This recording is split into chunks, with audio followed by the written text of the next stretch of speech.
यूं ही नहीं ताज ताज बन जाता है। शिल्पकारों का हुनर और चुनिंदा संगमरमर ताज को नायाब बनाते हैं। कुछ ऐसे ही चुनिंदा जगहों से बस खास ही चुनकर लाता हूँ। कतरे कतरे को मैं हीरे सा परखता हूँ। यूं ही नहीं मैं रजनीगंधा बन जाता हूँ। नमस्कार, पाठशाला की वीकेंड वाली एक्स्ट्रा क्लास में आप सभी का स्वागत। मैं हूं सुशांत सिन्हा। कहते हैं जब नीयत साफ हो और संकल्प मजबूत हो तो विपरीत परिस्थितियां भी आपका कुछ बिगाड़ नहीं पाती हैं बॉस। एक समय के बाद वो आपके पक्ष में मुड़नी शुरू हो जाती है। और भारत के लिए भी जो परिस्थितियां कुछ दिनों पहले तक विपरीत दिख रही थी, अब वो बहुत तेजी से बदल रही। जो ट्रंप भारत को धमका रहे थे, अब उनके सुर बदल गए। पीएम मोदी को जन्मदिन की बधाई देने वालों में सबसे पहले ट्रंप थे।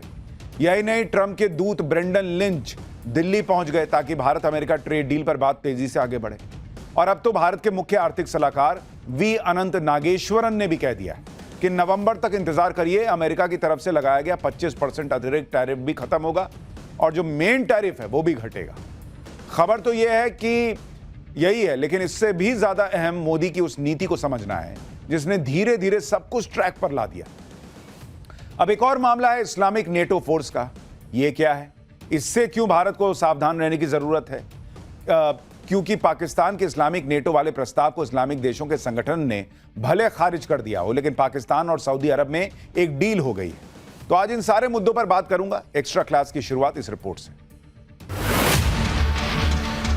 जब दुनिया की राजनीति ग्लोबल इकोनॉमी पर असर डाल रही है, जब ट्रंप नीति ने पूरी दुनिया में खलबली मचा रखी है, जब रूस यूक्रेन युद्ध और मिडिल ईस्ट के तनावों ने दुनिया में शांति की संभावनाओं को गहरे अंधेरे में रखा है, जब सऊदी अरब के साथ पाकिस्तान के रक्षा समझौते को इस्लामिक नेटो फोर्स की बनती हुई तस्वीर माना जा रहा है, तब शांति की, स्थिरता की और आर्थिक सुरक्षा की एक बड़ी उम्मीद नए भारत की ओर है, दुनिया के मित्र पीएम मोदी की।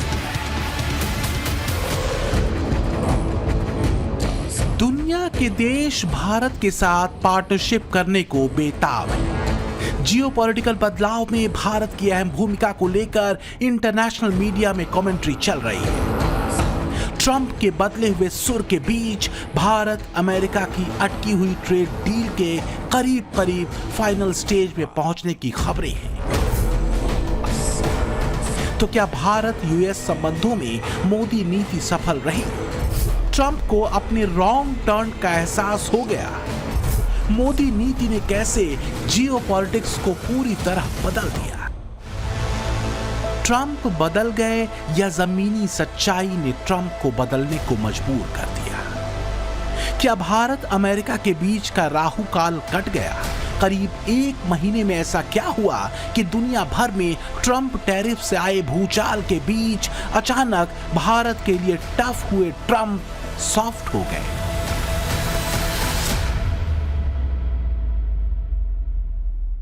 एक तरफ जब दुनिया भर की इकोनॉमी में चिंताएं हैं, आर्थिक स्वार्थ से पैदा हुई चुनौतियां हैं, उस माहौल में भारत ने 7.8% की ग्रोथ हासिल करके दिखाई है। यही आर्थिक रफ्तार नए भारत का रिपोर्ट कार्ड है। पीएम मोदी का भारतीयों से कमिटमेंट है कि राष्ट्र हित से समझौता कभी नहीं होगा, न सीमा पर न ही आर्थिक मोर्चे पर। तो क्या पीएम मोदी के इसी रुख ने ट्रंप को एक और यू टर्न मारने को मजबूर कर दिया? ट्रंप इतने बेचैन हो गए कि अपने ट्रेड प्रतिनिधि ब्रेंडन लिंच को आनन फानन में उन्हें दिल्ली भेजना पड़ा ताकि भारत अमेरिका के बीच रुकी ट्रेड डील आगे बढ़ सके। अब तक दोनों देशों के बीच 5 दौर की बातचीत हो चुकी है। छठे दौर की बैठक 25 से 29 अगस्त को होनी थी, लेकिन अमेरिकी मनमानी की वजह से भारत ने इसे टाल दिया था। सिर्फ कुछ महीनों या कहें कि कुछ हफ्तों में ही भारत ने दुनिया को यह बता दिया कि हालात कितने भी जटिल हों, लेकिन न तो उसकी नीति बदलेगी, न ईमानदार नियत, न इरादे बदलेंगे और न ही तय लक्ष्य। सुरक्षा से लेकर आर्थिक मोर्चे तक पर मोदी का भारत अपनी शर्तों पर चलेगा, न धौंस सहेगा न झुकेगा, अपना फैसला लेगा और आगे बढ़ेगा। दुनिया में किसी ने भी ऐसा सोचा था कि यूरोपीय यूनियन भारत से ट्रेड डील के लिए अमेरिकी राष्ट्रपति की बात को इग्नोर कर देगा क्या? चीन भारत के साथ स्थिति को सामान्य करने और भारत पर लगे अन्याय से भरे ट्रंप के टैरिफ का खुलकर विरोध कर देगा क्या?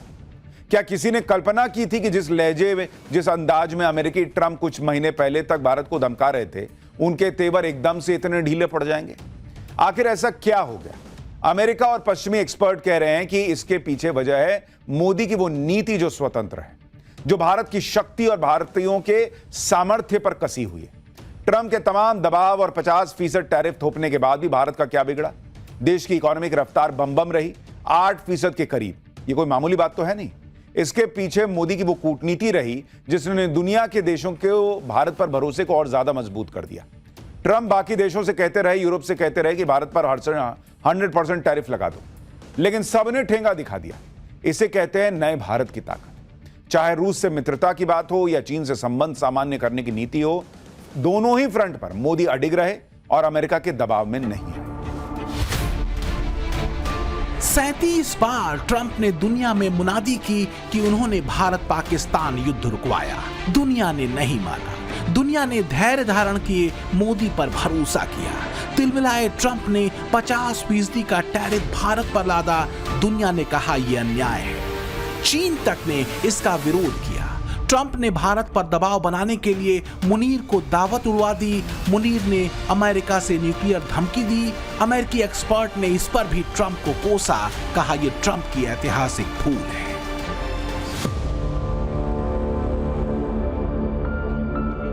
मतलब ये समझिए कि भारत को लेकर ट्रंप अपनी नीति और फैसलों पर देश के भीतर ही बुरी तरह घिरने शुरू हो चुके थे। हाल ये है कि ट्रंप टैरिफ पर अमेरिकी सुप्रीम कोर्ट 5 नवंबर को सुनवाई भी करने वाला है। तो क्या ये भी एक वजह है कि कसी कानूनी चूड़ी की वजह से भी ट्रंप के रुख में लचीलापन आया?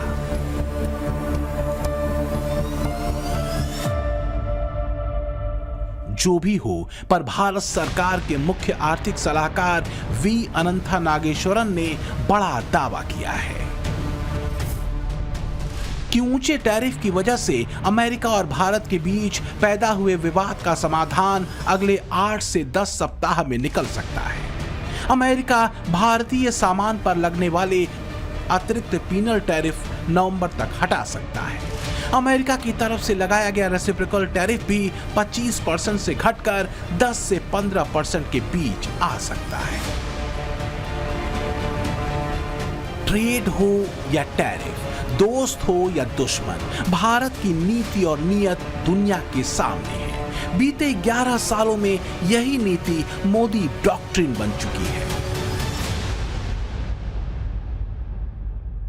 जो जिस भाषा में बात करेगा उसे उसी भाषा और तेवर में जवाब मिलेगा। मोदी डॉक्ट्रिन का बस एक सूत्र है, देश के स्वाभिमान से समझौता किसी कीमत पर नहीं होगा। मोदी के इसी नीट एंड क्लीन डॉक्ट्रिन की चर्चा इंटरनेशनल मीडिया में है।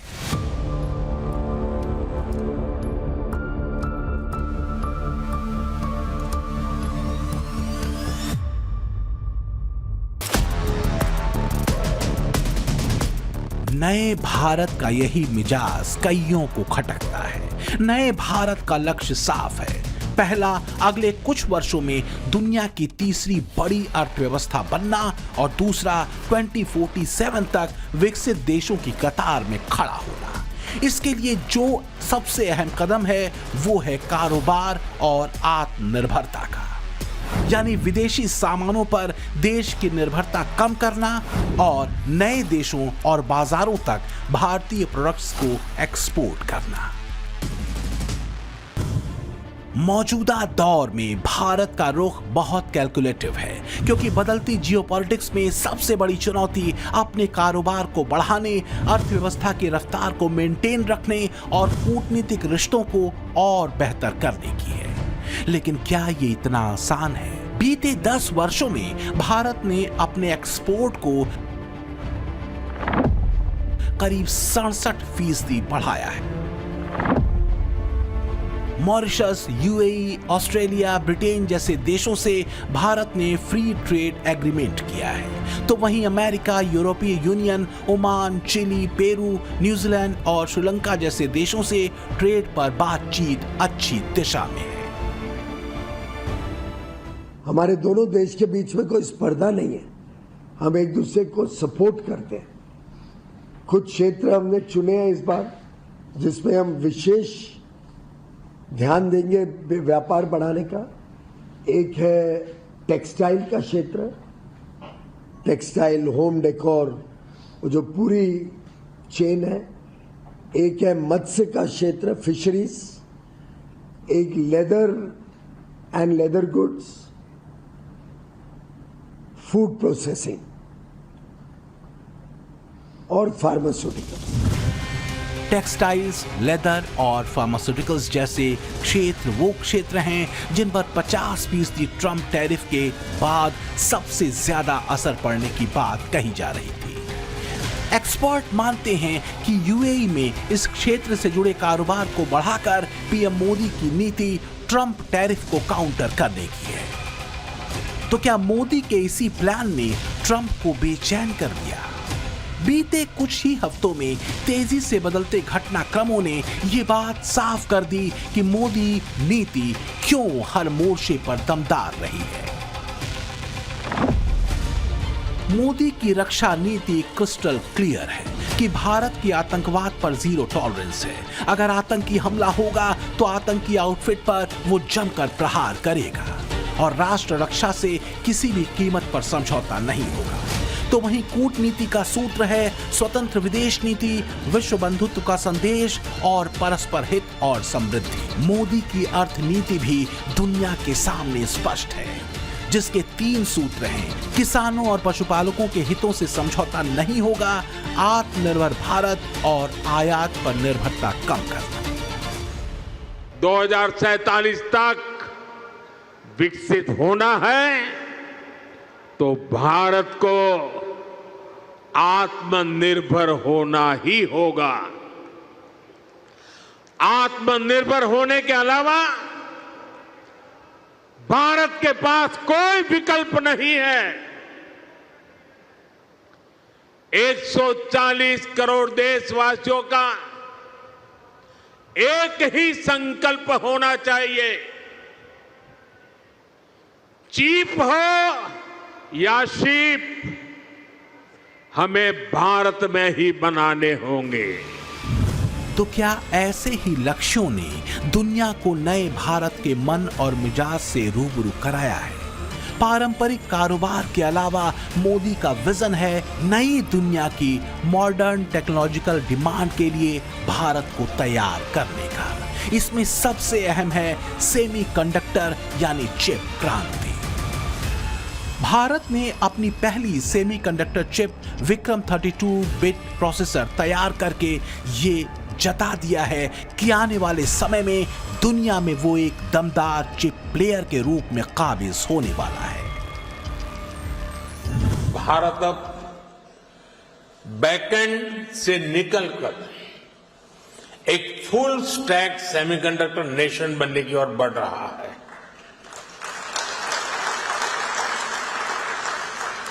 वो दिन दूर नहीं है जब भारत की सबसे छोटी चिप दुनिया के सबसे बड़े चेंज को ड्राइव करेगी। भारत का यही विजन मौजूदा चुनौतियों से पार नए भारत के लिए रास्ता तैयार करता है। भारतीय सेमीकंडक्टर बाजार का आकार 2024-25 में करीब 54.3 अरब अमेरिकी डॉलर के बीच अनुमानित है। अलग अलग स्रोतों के अनुसार यह आंकड़ा 2023 में 38 अरब डॉलर था और 2030 तक इसके 100 से 110 अरब डॉलर तक पहुंचने की उम्मीद है। चाहे कूटनीति हो, रक्षा नीति हो या अर्थनीति, मोदी का विजन क्लियर है। हर चुनौती को पार करना, नए भारत को 2047 के विकसित भारत के ट्रैक पर लगातार बनाए रखना। और ये बात हिंदुस्तान नहीं बल्कि अब दुनिया कह रही है। एक चुनौती और है जो हाल फिलहाल खड़ी हुई है। अब बात उसकी करूंगा क्योंकि इस चुनौती को हल्के में नहीं लिया जा सकता। इजराइल ने कतर पर हमला किया तो पाकिस्तान को मौका मिल गया मुस्लिम ब्रदरहुड वाला कार्ड फेंकने का। दोहा में हुए ओआईसी के शिखर सम्मेलन में पाकिस्तान ने नेटो की तर्ज पर इस्लामिक नेटो बनाने की पेशकश कर डाली।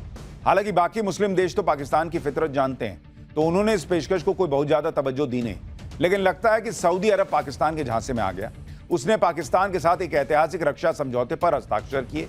इस समझौते के तहत किसी एक पर कोई भी हमला दोनों पर हमला माना जाएगा। अब आप समझिए जरा पाकिस्तान के इस खेल को। दरअसल इजराइल का डर दिखाकर उसने एक तरह से अपनी सुरक्षा का इंतजाम इस डील में किया है, क्योंकि ऑपरेशन सिंदूर में जिस तरह से भारतीय सेना ने उसे पीटा है, उसके बाद से पाकिस्तान सदमे में। चीन तुर्की की मदद के बावजूद पाकिस्तान का क्या हाल भारतीय सेना ने किया, यह दुनिया जानती है। कहा यह जा रहा है कि इसी डर के चलते पाकिस्तान ने सऊदी अरब से यह डील की है। सऊदी अरब से भारत के भी गहरे संबंध हैं। सवाल है कि क्या पाकिस्तान के साथ डील करके सऊदी अरब भारत के साथ अपने संबंधों को खराब करेगा क्या? फौरी तौर पर पाकिस्तान और सऊदी अरब के बीच रियाद में हुई डिफेंस डील भारत के लिए चुनौती